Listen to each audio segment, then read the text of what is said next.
ودابا مع ديال الرجاء.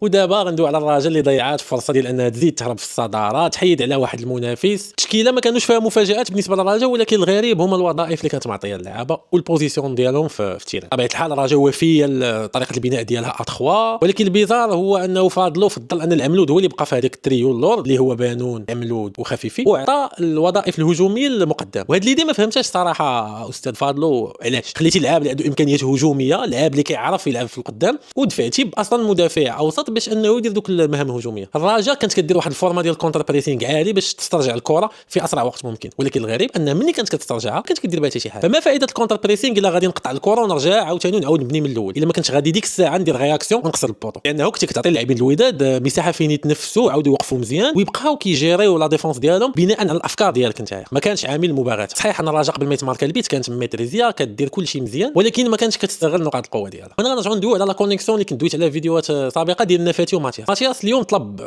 اكثر من 10 ديال لي زابيل ما جاتو حتى شي كره فيها، وحنا عارفين ان هذه كانت نقطه قوه الرجاء في الماتش ديال الماس، وحتى في الماتش ديال لي فار اللي خسرته كانت وصلت به البوطو اكثر من مره. داكشي اللي جرى المكعازي اليوم غير مفهوم، كيفاش ان لاعب في البميطا كياخذ الكره في الجناح الايمن والدوزيام ميطا كطلب منه ياخذها في الجناح الايسر مقدام، يطلع هو يكون مسؤول عليها، وبغيتي يدير جو تكنيك باش يزيد. هذا كنت دويتي مرارا فاضلو وقلتي مكعازي لاعب تكتيكي بامتياز، وفرغتيه من لا تكنيك ديالو وخرجتيه من الميليو تيران اللي هو فين كيعرف يلعب، قللتي من الخطوره ديالو، من لي باس كلي ديالو، من التحرك ديالو الذكي. وهذا الشيء علاش اضطريتي تخرجوا، لانه ما فادكش في هذيك المنطقه اللي قلتي لي يلعب فيها. واحد الوقيته قلتي لي دير اسقاط اللي كان كيدير طوني كروس في الريال، وانه يدخل بين قلوب الدفاع ويحاول يبني، لكن كنعرفوا انه هذيك مساحه سلبيه ما الرجاء ما كان عندها ما دير في هذيك البلاصه. والغريب ان داكشي اللي كتعرف دير الرجاء هذا العام ما دارتوش في الماتش ديال اليوم، لانه بغات تاصل على انها تلعب ضربه وتدخل بها حتى البوطو، في حين انه في ماتشات اخرين كانت كتادابطا مع السيناريو. ولي زاكسيون القلال اللي حاولت الرجاء تدخل من الوسط عوض الاجنحه وصلت بهم بوطو وشكلت خطوره، ولكن الغريب انها ما بقاتش مصره انها تعاودهم. خساره ما جاتش في وقتها، ولكن كتقدر تعطي انذار للرجاء انه راه ماشي حيت ضربتي مغرب فاسي في فاس راه صافي غادي تقلع بالبطوله.